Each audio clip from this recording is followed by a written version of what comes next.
Hello to all you Patriots out there in podcast land, and welcome to episode 233 of Canadian Patriot Podcast, the number one called-in legal advice show in Canada. We're recording on June 1st, 2020. As always, I'll be your host. My name is Andrew. Joining me tonight are Ian and Gavin. We'd love your feedback about the show, so please visit CanadianPatriotPodcast.com/feedback or email us at feedback@CanadianPatriotPodcast.com. Version of the show is available on Stitcher, iTunes, Spotify, Podbean, etc., etc., etc. Tell your friends. Check the podcast out on social media, facebook.com/Canadian Patriot Podcast, or on Instagram at Canadian Patriot Podcast. We need your help. To support the show, visit patreon.com/CPP and become a Patreon. You can get a better quality version of the show for just $1 per episode. The more you pledge, the better the rewards are. Sure you're not a communist? Buy a CPP t-shirt for just $19.99 plus shipping and theft. Visit CanadianPatriotPodcast.com homepage and follow the link on the right. All right, it's time for my favorite segment. That's called What Are We Drinking? In this segment, I ask, what are you drinking? And I'm going to start with Ian. Ian, what are you drinking? One of these days, I've got to arrange my daughter's schedule to allow me to actually partake, but for now, it's green tea. Because you can't choose your father, but you can choose your Uber daddy. That's right. Indeed. At least you're being a responsible parent. Yeah, well, so she thinks anyway. Yeah, someone has to be, right? That's right. Yeah. Gavin, what are you drinking? I am once again drinking the black pill this evening, so Crown Black and Coke Zero. I found a beer that I feel suits me. It's called the Grumpy Goat. Where's the... Get on the screen there, fucker. I dropped an F-bomb already. I was doing so well. It's from Shakespeare Brewing. It's an IPA. It's very hoppy. It's quite good. Maybe you would be so grumpy if you drank more beer. It's very hoppy. Let's go into the news. Big ticket item this week. Moose out front should have told you. Parliament's closed. End of show. See you guys. Well, if the Parliament's closed, we got nothing to complain about then, right? Because they shouldn't be doing anything while the Parliament's closed, right? Yeah. Well, one would hope, and yet. So here we are. Yeah. The governing minority Liberals, who, as a reminder for everybody out there in podcast land, won 33% of the vote, have managed to obtain the backing of the New Democratic Party and temporarily suspended Parliament until September. So for those of you keeping score at home, that'll be 5 months that Parliament is not having sessions, with one exception of a 4-hour budgetary review in the middle of June. I'm curious with this parliamentary shutdown and us having a 2-year window to find out about the buyback and grandfathering. Shouldn't they be spending a hell of a lot of time doing that so that, we can turn in our firearms in advance of the 2-year amnesty? Like, this whole thing is about getting guns off the streets, and we need to know what we're getting paid, right? Isn't that a priority? I mean, you could make that argument, but I'm going to say that taking guns away from law-abiding Canadians is probably not a good use of government's time or resources. Well, I mean, I would agree with that, but I thought this was a priority for them. True. Although you would have to have a parliamentary session where you could debate what to do in terms of a buyback or a grandfathering, because you can't do that through orders in council. Isn't that a shock? Yeah. It's almost like they seem to want to just waste this time so we get closer and closer to that deadline without actually doing anything. And then who knows, right?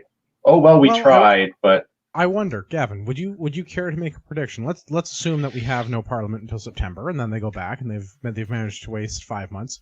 And I guess, again, for people keeping score at home, do you remember that time Stephen Harper, literally the devil, Stephen Harper, harangued Parliament? Prorogued? It's like pierogies. A little potato latke kind of a thing. Or no, it's right. Like a potato. Yeah, like a dumpling. With the cheese and the onion and the bacon and the sour cream. Yeah, it's excellent. Yes. Yeah, he gave them to everybody in Parliament, right? Pierogi Parliament. I'm writing that one down. Put that in the show notes. How do you actually say that, Ian? Pronged? Prorogued. Prorogue. Is that where you get paid to be a rogue? I was going to say, proroguing Parliament actually sounds like something that I would be in for. Well, at least he wasn't anti-rogue. Is that bad? I don't know. I'm just... I'm making it up at this point. Welcome to the show. The point that I was arriving at in a roundabout sort of a way was in 2008 when literally the devil Stephen Harper prorogued Parliament. It was for 2 months. Yeah, well, anything that Harper did was evil, and then Trudeau has to go and do the same thing, but more grandiose and longer and better. Yeah. And he's got nice socks. Yeah, it's totally okay. We could make him the $6 million man if we just keep cutting parts off and replacing them with more socks and hair product. Yeah, well, he already replaced the eyebrow, so, there's that. Well, it's good that his eyebrow hasn't done anything weird lately. Although his metal teeth are beginning to bother me a little bit. Yeah, but I guess my prediction is... I feel bad doing this because it seems like every time we do, like, one of us is inevitably right, and it's never in a good way. But... my thing is that they're going to be delaying this as long as possible, right up until the deadline, so that there's no real time to debate it, and it's going to be like, well, we have to push this through, or they're going to get nothing, and they're going to take the guns away for nothing. I fail to see why that would be a bad thing in the minds of a liberal. Well, it won't, but in the eyes of the public and everything, it's going to basically, they're going to force everyone to get on board with their shitty program, because if we don't get on board with it, they don't have time to come up with a slightly less shitty proposal, right? They'll keep delaying and delaying and delaying and delaying, and then it's going to be like, well, if we don't push this through, the amnesty's up and we can't extend the amnesty, so this is what you're going to get. That would actually be my take, is that if anything, that they're going to delay the amnesty and just bump it out further. Buy themselves some more breathing room. That would be my uneducated guess. That's not like they've done a bang-up job to this point with the rollout of this, so... Yeah, it could kind of go either way, I think. But yeah, it's certainly not going to get done anytime soon. It's going to be a last-minute thing, or a push in the new election. They'll extend the amnesty... and then go, well, we need a little bit more time to get this bill through, so you've got to vote for us, and hopefully they get a majority. Well, that'll be that wedge issue, right? I'm glad that you bring up elections, because I think you're right, it will be a wedge issue. I mean, I think the gun file will continue to be more of a wedge issue than it has been in the past, not that it's not been a wedge issue before. But I'm glad that you bring up the election bit, because part of this no parliament means no vote of no confidence. It also means no dropping any writs. So... you remember all those people that told me that I was wrong and we were going to have an election in the summer, and I told them to get stuffed because they didn't know how Parliament worked? Yeah. Who's right and got 2 thumbs? This guy. Well, that's why I'm hesitant to ever make predictions on this show, because, like I said, we're almost always right, and it's scary. I mean, our track record is better than The Simpsons, and they're fucking bang on. That's true. It's true. So I think that we're not going to be having any snap elections this year. I think they're going to try and govern this out, and I also think that this is an interesting case study in what the Liberal government says versus what the Liberal government does. Do you remember in 2015 when the Liberals ran on open and transparent government? And fact-based it was like how policy. they ran on. It was like how they ran on ending first past the post. Yeah. And using science. All things that they've elected to not do now. That's about right. Love this government. Really bang up job. Yeah. So no parliament. No parliament until September. Although the Coronavirus Emergency Committee continues to drink too much beer. It happens. Continues to meet. They're going to meet 4 days a week until the middle of June. Then we're going to have a 4-hour debate about $100 billion, $200 billion? $200 billion in spending for the various coronavirus support benefit government bailout programs that have been put in place. And then we're going to go down to some amount of meetings over the summer, maybe 4 of them, if I understand correctly. I don't know if that means they're continuing the committee meetings or if that's 4 more sittings of like Parliament. But either way, it's like 4 meetings in the summer. So good job, government, continuing to be bad at governing through parliamentary process. Because they're still spending money. They're still governing. They're just not doing it through Parliament. Yeah, I mean, ordinarily, you know, the government that governs least is governs best. But if they're still spending money, then it doesn't really, you know, it's not the best. That's for sure. Well, they are consistent. I need to address YouTube comment. This is from our friend Muskoka Mayon. Why would the Conservatives call an election with no leader? Political suicide. It wouldn't have been called until after the leadership election. The Conservatives can't call an election. The sitting government drops the writ. Yeah. This would be a good opportunity for the Liberals to call an election because they have money, they have a leader, although he does wear funny socks and have nice hair. But the opposition parties are all going to be in a worse position if there's an election. The Bloc have not been in this good of a position in 30 years. The NDP have literally never wielded this much power. The government does not function without the NDP at this point. The only people that could stand to benefit from an election are the Conservatives. There is no reason to call a snap election right now. Yeah. It just isn't. And the only way they could do it is if they had a vote of no confidence, in which case they'd have to get one of the left-leaning parties to side with them on anything. That's right. And the Bloc is not going to, because why would the Bloc give up what little power they have? Although I do like the Bloc leader. He did make good comments last week about how, like, basically, la budget be la fucked, which was entertaining for me. Yeah, I mean, it would just be nice that, like, I don't know, like, if they just weren't so shitty, like, Well, great, like, separatism aside, like, they're such a weird party. There's a lot of the things that the Bloc does that I appreciate, like being a nationalist party. Because remember, Quebec refers to itself as a nation. Yeah. So I would like if we had more parties like that did, but then you have to like redistribute the seats more evenly because we can't have Quebec and Ontario deciding how to run the cut. Oh no, wait, that's how Parliament works now. Let me get back to you on that. Yeah. Need to get an Alberta First Party or something. They don't have enough seats in the current distribution of government. That's the. Oh, I know. But, yeah. I mean, the entire western half of the country has less votes than the Maritimes. Well, what if like the Alberta First Party starts running candidates outside of Alberta and promises to bring in other provinces like Ontario? I have an alternative idea. What if the Alberta First Party just runs in Alberta and turns off the payments to Quebec? Yeah, that would work too. That would be my... Hey, Jason Kenney, you can have that one. That one's for free. Yeah, just make sure to tag us when you post it, though, on the Twitter, because that's how laws are made.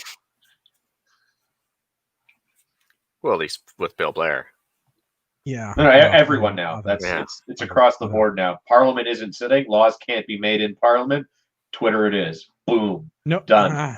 I mean, dictates is dictates. I guess if they come out via Twitter, that's not any different. Yeah. So, we're the parliamentary budget officer, Giroux. I think his name is Giroux. Even he, and I mean, like, I realize that he's not a voted in liberal. He's like a government appointee. He's an appointed bureaucrat. Even he's like 4 hours to debate the budget. It doesn't make any sense because like regular budgets are like $20 or $30 billion in spending, and those get debated for days. So, Keska Tabernac. Where? The other important point to take from this, I think, is the way that the NDP managed to bungle how they backed the Liberals. I don't know if this is because of Jagmeet Singh being bad at politics, or if he's just naive. Maybe it's both. The entire reason the Liberals got to pass this whole, like, we're just not going to have Parliament now, was because the NDP is getting 10 paid sick days per year for workers. Except those are provincial regulations that the Fed has no control over. And we already So- had in Ontario anyways. And I imagine many other provinces had something pretty close. Not to mention the amount of federally regulated industries. Yeah. I mean, Like, I mean, federally regulated industries, yes, but also it's based on where your employer is. So That's right. So it's like, but there'd be all sorts of spillover. Like you'd have some people being able to do it. Some people already have 10 paid sick days a year. Most of their voters actually can come to think of it because they would be government drones. And I guarantee they probably have at least 10 days sick days that are already paid. So it's not gaining anything. That's right. And that's like, I don't fault for Trudeau for, I mean, I fault Trudeau for a lot of things, but I don't fault him for like being like, oh, the NDP leader's hat is literally on too tight and cutting the circulation off. Yes, we will promise this ridiculous thing. Please vote in our favor. Yeah.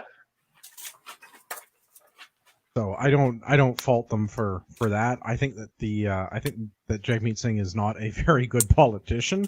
And again, I'm not sure if it's because he's incompetent or naive. I haven't made a decision on that yet. But one way or the other, I appreciate the Albertan listening on the YouTube. So what you're saying is the NDP are whores.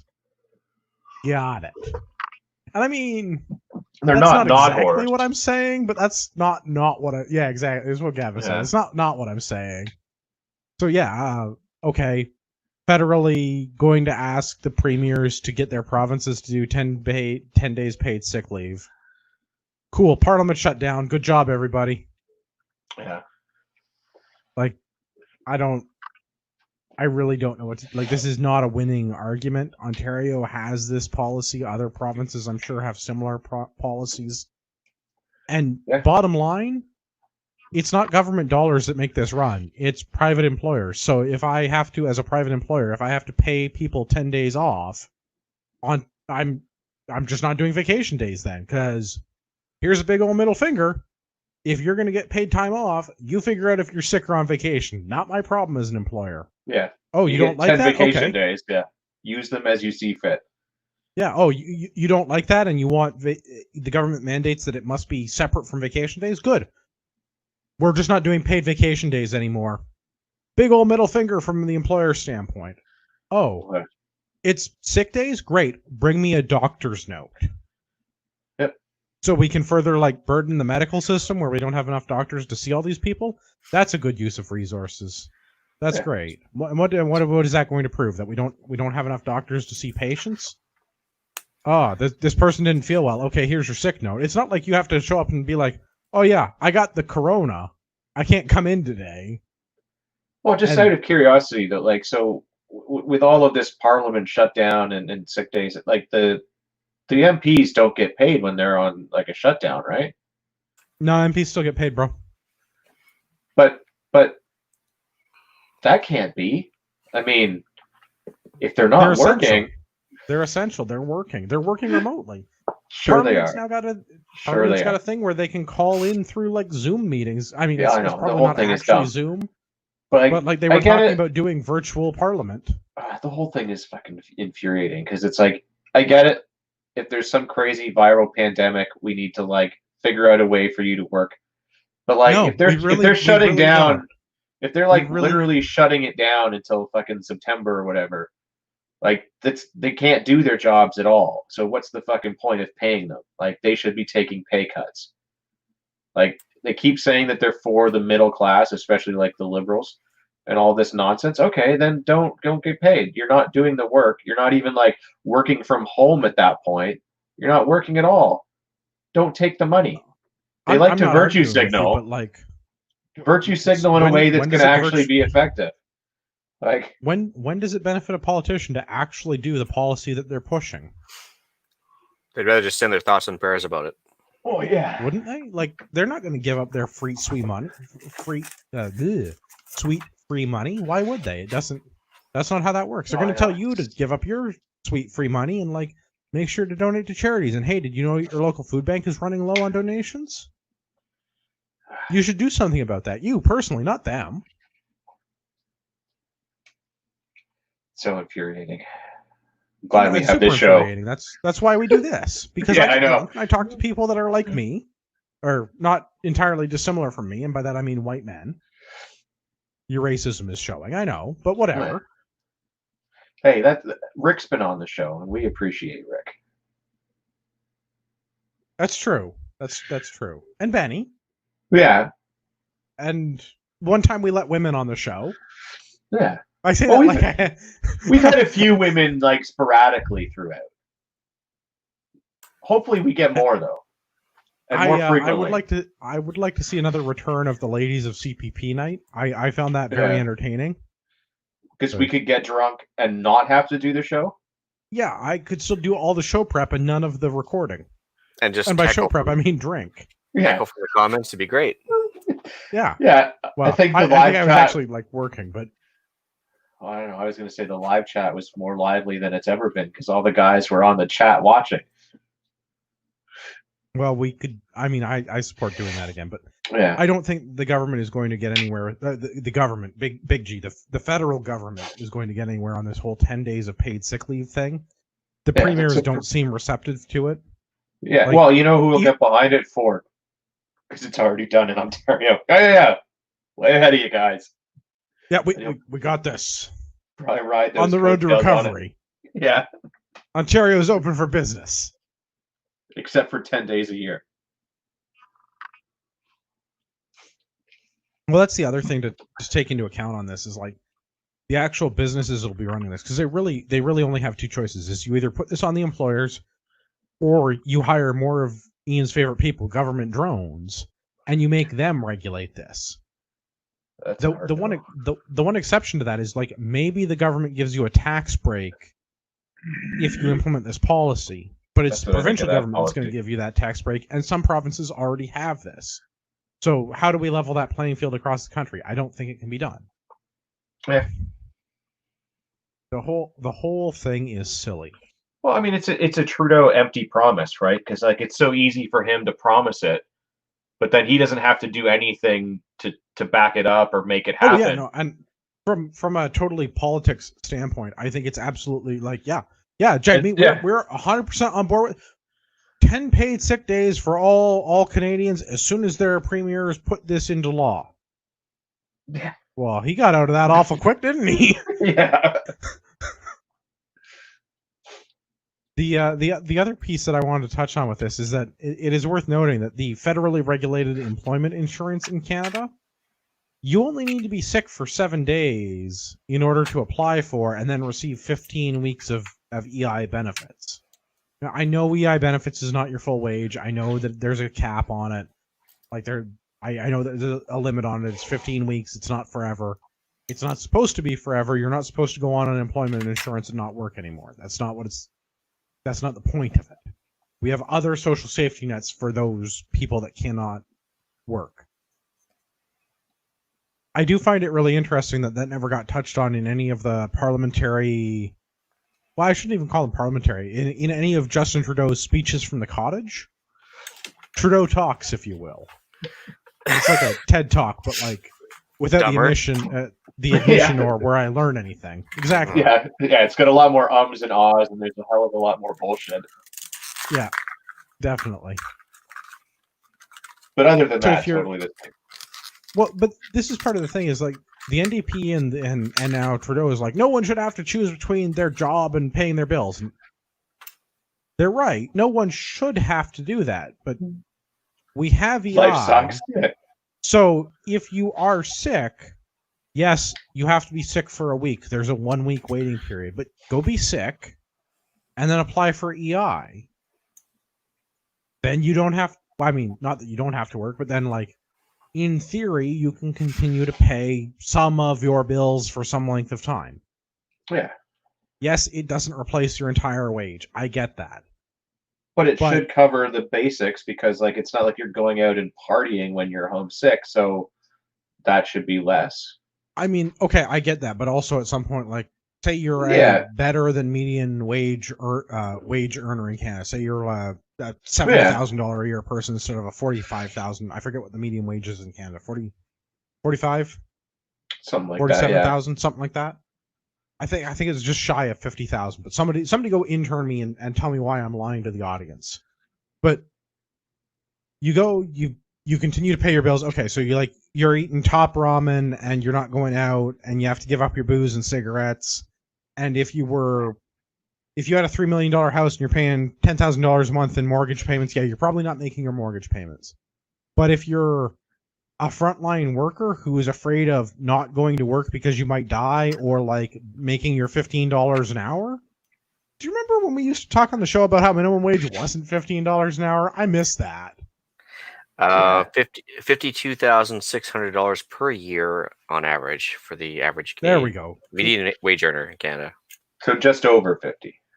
Yeah. So if you're that $70,000, $80,000 a year employee, if you're that slightly higher tier, if you're a supervisor at Tim Hortons instead of the guy at the drive-thru, if you've got those little bit more, okay, yeah, you got to cancel your Spotify and your Netflix. Sucks. If you're the CEO of a company, you're probably not taking your 10 days of paid sick leave. You're probably like at home on your BlackBerry sending emails to your vice president being like, okay, so we got to do this, this, and this. Call this guy, do this. Because, like, the people that are in those high, like, six-figure incomes are people that are motivated to do the thing, or they're in very specialized jobs where they have to show up to get paid. High-skilled trades and high-skilled professionals, right? So you show up, you do the work, then you get paid. If those people don't show up, it's the same as the electrician. Like, if you're a good electrician, you're making six figures a year, right? You're making at least $100,000 a year in salary, or in wage. I shouldn't call it salary because you're probably not salaried as a trade. But like, the expectation is you show up and you do work. You also know that you're probably going to get laid off at some point, and you're going to have to go onto the rolls at your union hall and wait for a job call to come up. So you put some money aside for that because you're a functioning adult. Right? That's how that works. Yep.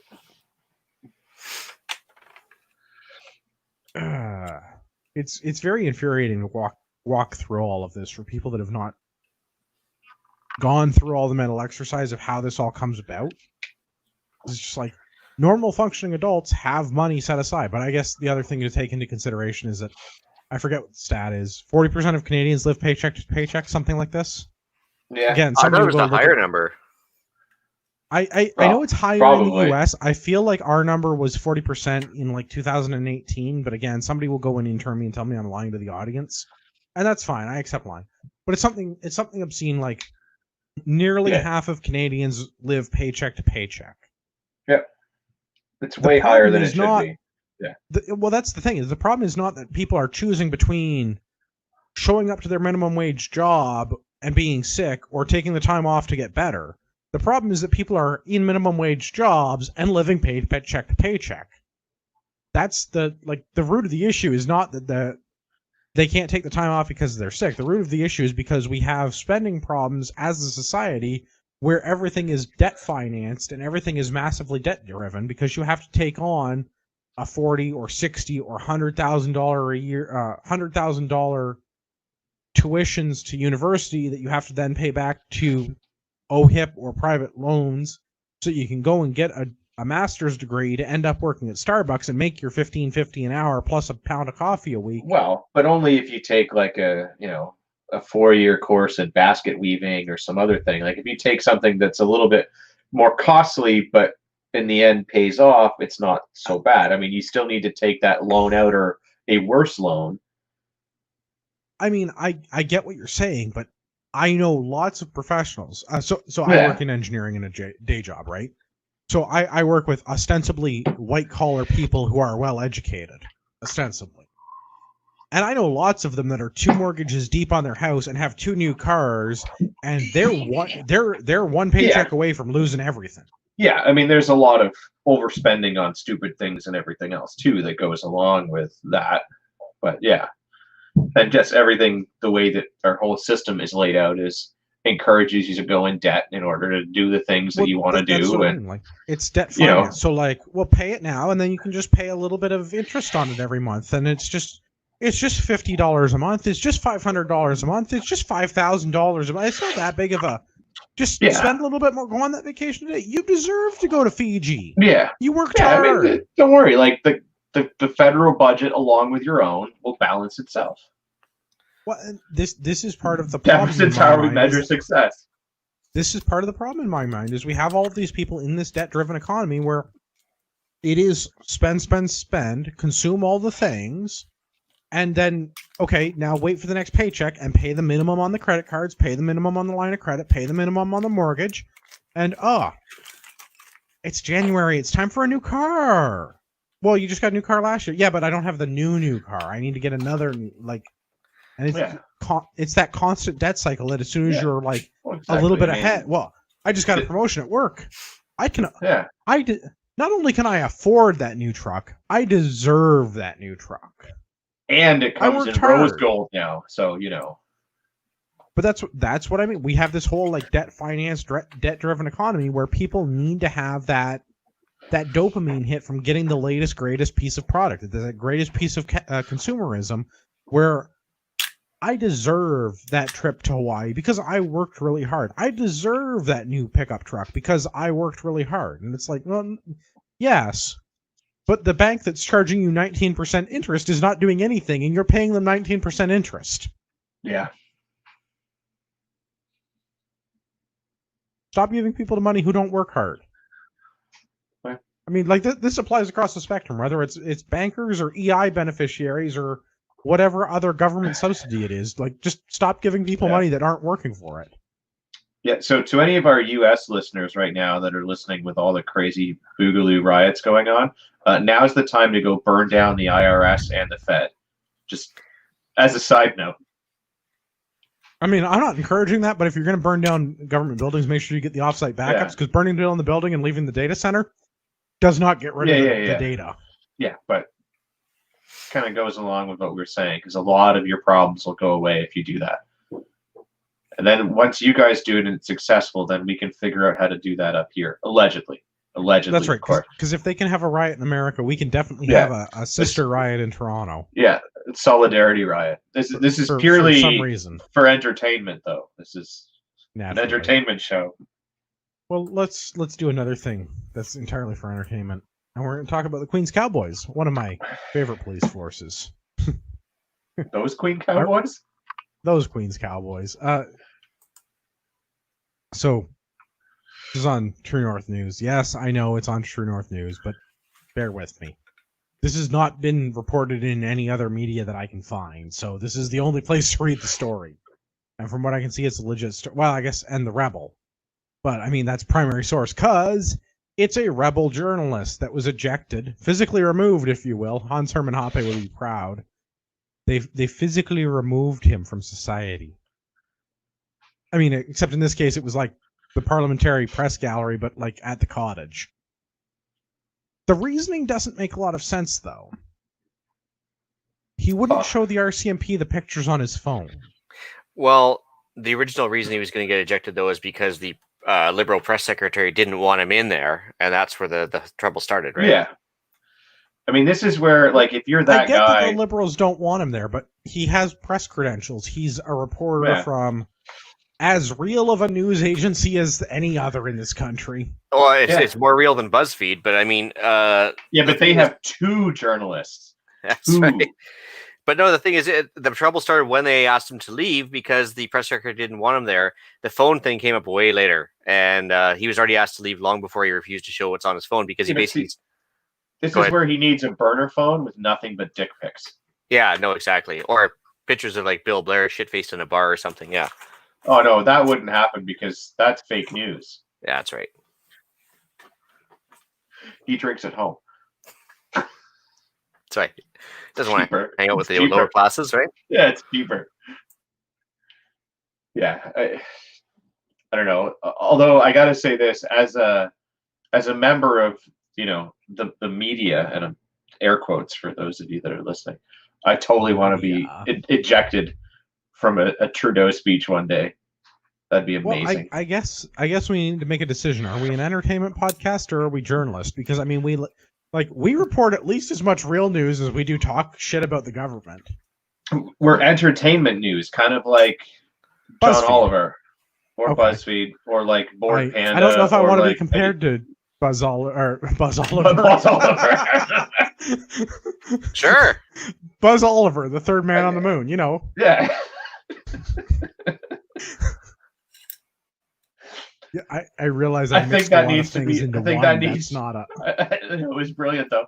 I think that needs to be our new news organization name, Buzz Oliver, reporting live from the moon. That's right. Yeah, I don't. I mean, I we're don't know both. if we're. We're both. I've always contended that we're an entertainment podcast. I mean, I guess if we wanted to be journalists, we could do journalism, But, like, which, again, we do at least as much journalism as actual air quotes journalists. I don't think we're like, the WWF/the WWE, where we need to decide whether we're like Monday Night Raw, Sunday, sports Sunday. or sports entertainment. Like, we could be both, right? Like, I mean, obviously, like, I'm just going to use CNN because they're obviously the most fake newsworthy of all of the news. But like, there's a certain amount of their programming that is reporting of local and national and foreign events and everything, and a certain amount of it that is purely for entertainment, right? Okay, I can see that argument. So how does one acquire a press badge? Asking for us.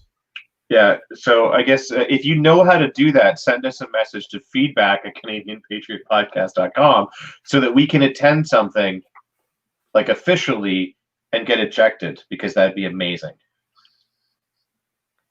I mean, I would fund Gavin getting ejected from an official event. I think that'd be Okay, fun. you know I'd have like a CPP or a Bayonets Out for Harambe t-shirt on when it happens. Or if you want to sponsor the show and have me get ejected while wearing your t-shirt, we can make that happen too. That's some free airtime. The NDP isn't the only whore out there. I was gonna say more RCMP this week, but I think the Nova Scotia thing might need to wait until Wednesday, because we could do like a whole already show 40 on it. minutes after. Yeah, we can do a whole show on that on Wednesday. So I think on Wednesday, RCMP Nova Scotia update, listener feedback. Send your listener feedback. I'll put a thing out on the social media. Send your listener feedback. Yeah. I think that's the plan. I think we're going to call it a little bit early tonight because the last two shows were both almost an hour. This one we'll do it at 40 minutes. Wednesday, listener feedback and RCMP stuff. More RCMP stuff. Oh man, did the National Post go down? Speaking of Forrest, yeah, it certainly did. Yeah, that's how they didn't get ejected from the press conference. That's right. Oh no, it was just me. Never mind. National Post is still up. It's still a news organization. Nope, maybe not. Yeah, well, remains to be seen what's going on with the National Post. Yeah, stay tuned. We may have a story about them on Wednesday as well. But yeah, listener All feedback right. Wednesday. Petitions? So like, send listener feedback if you got it. We appreciate it. Yeah. Send us your listener feedback. Also, petitions. There are 3. Go and sign them. Don't be a douche canoe. You've signed one. Take another 2 minutes out of your day. Go sign the other ones. Shout out to my coworker Greg, who today let me know that he and his dad signed a petition. And then I asked him when he was going to sign the other 2. And he went and did it. Nice. Be more like Greg. Go sign all 3 petitions.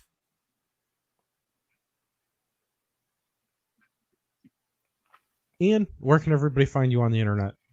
Well, you can reach me at the islandretreat@gmail.com. You can also find me recording a Canadian Prepper podcast on Sunday evenings at 9 Eastern. Gavin, where can everyone find you? The best place to find me is on the gram, urbex_GTA. Oh, the Albertan raisin is a good point. I'd forgotten about that. Don't forget the $20 billion in infrastructure dollars that are unaccounted for. That deserves discussion. Yes, but it would just be us speculating where they give the money. China. I'm not saying anything in particular, but China. If I had to take a guess, it might be a country in the Orient. China. Can you call it the Orient? Is that racist? China. China. I'm saying they gave it to China. Or SNC Loveland.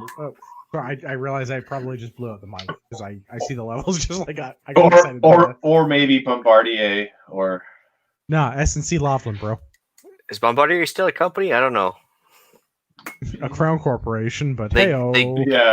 they stopped making planes, trains, and something else now. So I don't know what they're making anymore. But maybe Skidoos still. I don't know.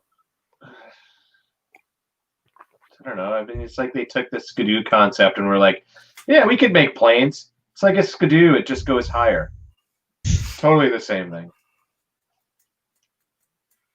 I mean, a ski is just a wing that hasn't gone through the air yet. Yeah, he ain't riding that Skidoo fast enough, bud. Well, for a rip, eh? Yeah. If you listen to all of our drunken shenanigans, you deserve a discount code. Go to Ragnarok Tactical, use the discount code Patriot. I want to sell some medical supplies. We have some first aid stuff in stock. So help me sell through that, because I don't know if we're going to get more. For reasons, don't worry. Oh, almost forgot. I have to apologize to Rod. Rod knows the rules. One Westerner per show. If you want to be on the show, you need to Thunderdome Ian. Ian is easy to find. He's on Vancouver Island. Just ask around, yeah. It's walk around and shout. I don't know, just face north. All the real sudden like turn left. I don't know. Cross the ocean. I'll be there. Yeah. Apologies to Rod Taka. Sorry we couldn't get him on the show tonight. And for all of our listeners out there in podcast land, I would like to remind you that you are the true north. Strong and free.